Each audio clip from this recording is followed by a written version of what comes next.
संविधान इस देश में मनुवादियों के रास्ते का एक बहुत बड़ा रोड़ा है, जो एंटी कॉन्स्टिट्यूशनलिस्ट हैं उनके रास्ते का बहुत बड़ा रोड़ा है। हमें अपनी पूरी ताकत के साथ, पूरी संजीदगी के साथ इस समय संविधान के पक्ष में खड़ा होना है। इस समय किसी पार्टी के पक्ष में नहीं हूं, किसी विचारधारा का मामला नहीं है। इस समय लेफ्ट राइट छोड़ देते हैं, थोड़े समय के रोक देते हैं कि दोस्तों जय भीम, नमो बुद्धाय। मैं आपका दोस्त लकी कोहिनूर और आप देख रहे हैं लकी कोहिनूर चैनल। दोस्तों आपको लकी कोहिनूर चैनल देखने के लिए शुक्रिया। मैं आज आपको बताने वाला हूं कि संविधान खत्म करने के पीछे कौन सी ऐसी ताकतें हैं जो कि संविधान खत्म करने का उनका मकसद है। और मैं आपको यह बता देना चाहता हूं कि जो अब संविधान को खत्म करने के पीछे का जो राज है वो कटु सच्चाई है, मैं इस वीडियो में दिखाने वाला हूं। क्योंकि भारत के जो प्रथम जो नागरिक है, अपने आप को फर्स्ट एंड लास्ट इंडियन एवं भारतीय मानते हैं, वो संविधान की रक्षा करने के लिए वो पुरजोर तरीके से प्रयास कर रहे हैं। लेकिन ऐसी कौन सी ताकतें हैं जो संविधान के ऊपर हावी हो रही हैं और संविधान को खत्म करके और इसको हिंदू राष्ट्र बनाने की पेशकश कर रहे हैं। क्योंकि देश के ऊपर यह सबसे बड़ा खतरा मंडरा रहा है। और इसके लिए मैं आपको यह बता देना चाहता हूं कि अगर देश का संविधान खत्म करने के लिए वो ताकतें आगे बढ़ रही हैं, तो इसको बचाने के लिए भी लोग प्रयास कर रहे हैं। तो दोस्तों आप अगर वास्तव में भारत के पक्ष में है और भारतीय संविधान के पक्ष में है, जो कि ताकि आपको संविधान समान रूप से अधिकार देता है, उसको बचाने के लिए आप पुरजोर तरीके से प्रयास करेंगे तो यह देश के अंदर संविधान बच पाएगा। लेकिन अगर संविधान नहीं बचा तो आपकी आने वाली भावी पीढ़ी आपके देखते देखते गुलाम हो जाएगी। आखिर ऐसी क्या है सच्चाई जो कि आपको बताने वाला हूं और दिखाने वाला हूं। चलते हैं और ये वीडियो देखते हैं। जी शुक्रिया दोस्तों। दरअसल हम लोगों को इस समय अपना अपना काम करते हुए होना चाहिए था। मुझे अपना थीसिस लिखना चाहिए था, आप लोगों को अपना अपना जॉब करना चाहिए था। लेकिन आप लोग इतने महत्वपूर्ण समय में यहाँ पर इकट्ठा हैं, इसका ये मतलब है कि आप समझ रहे हैं कि इतिहास के किस महत्वपूर्ण मोड़ पर आप लोग यहाँ पर हैं। और मैं ये कहूँगा कि भारत में इतिहास की जो धारा है, जो एक क्रांति आप कहें कि अभी इसी के लगभग 1 किलोमीटर के दायरे में ये संविधान लिखा गया था। संविधान सभा के सारे सदस्य यहीं आसपास, यहाँ पर वो जो आजकल कस्तूरबा गांधी मार्ग पर हॉस्टल है वहीं रहते थे। बाबा साहब अम्बेडकर से लेकर सारे लोग आसपास रहे और उन्होंने एक संविधान लिखा।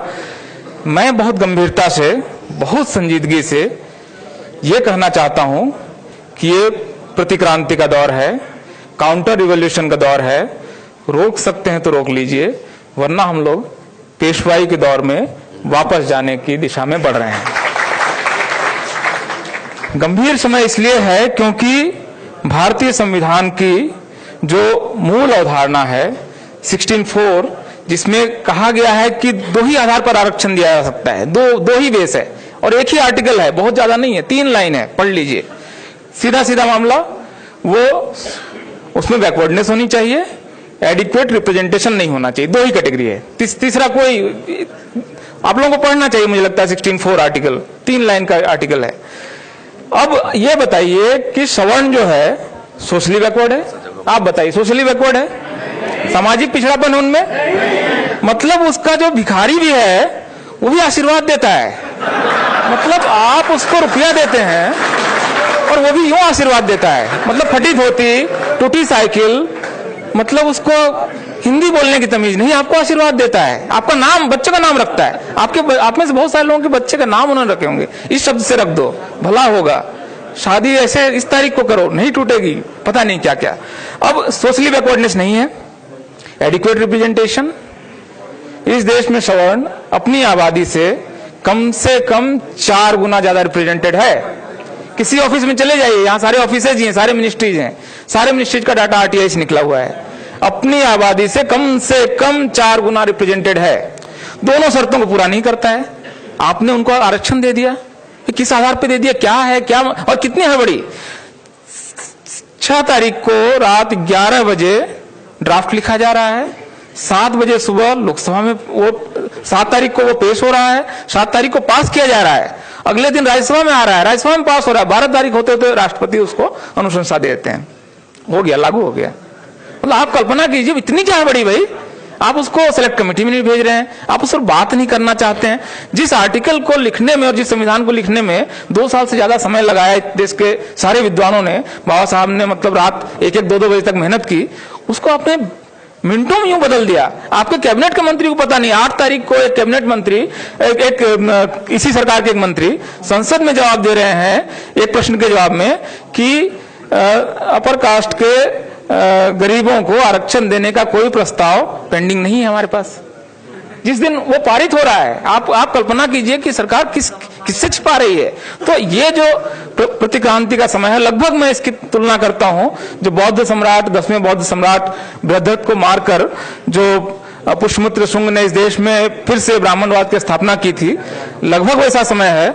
2015 में आपके तेजस्वी जी अली अनवर साहब आपके बिहार में जब वो कहते हैं मोहन भागवत कि हम इस संविधान की समीक्षा करना चाहते हैं, कोशिश हुई थी पिछले बार भी, वाजपेयी जी के समय में उन्होंने संविधान समीक्षा आयोग बनाया था, उसकी रिपोर्ट आई थी, आप पढ़ के देखिए। मतलब ये संविधान से इनको बैर है, झगड़ा है, संविधान इनके मार्ग का सबसे बड़ा बाधक है। इसलिए मेरे ख्याल से संविधान ने हमें 70 साल में क्या दिया नहीं दिया इस पर बात हो सकती है, शायद इसको और शानदार कुछ देना चाहिए था, लेकिन यह संविधान इस देश में मनुवादियों के रास्ते का एक बहुत बड़ा रोड़ा है, जो एंटी कॉन्स्टिट्यूशनलिस्ट हैं उनके रास्ते का बहुत बड़ा रोड़ा है। हमें अपनी पूरी ताकत के साथ, पूरी संजीदगी के साथ इस समय संविधान के पक्ष में खड़ा होना है। इस समय किसी पार्टी के पक्ष में नहीं हूं, किसी विचारधारा का मामला नहीं है। इस समय लेफ्ट राइट छोड़ देते हैं, थोड़े समय के रोक देते हैं कि ये मूल निवासीवादी है, नहीं है, ये लेफ्ट है, ये राइट है, सेंटर है, छोड़ देते हैं। इस समय अगर आपकी आस्था इस देश के संविधान में है और आपको लगता है कि ये संविधान अगर है तो ये देश बचेगा, संविधान के बगैर तो ये देश नहीं था ना। आज से 100 साल पहले अगर ये देश आजाद हुआ होता तो ये नक्शा नहीं था, कुछ और होता, पता नहीं कितने टुकड़े में होता।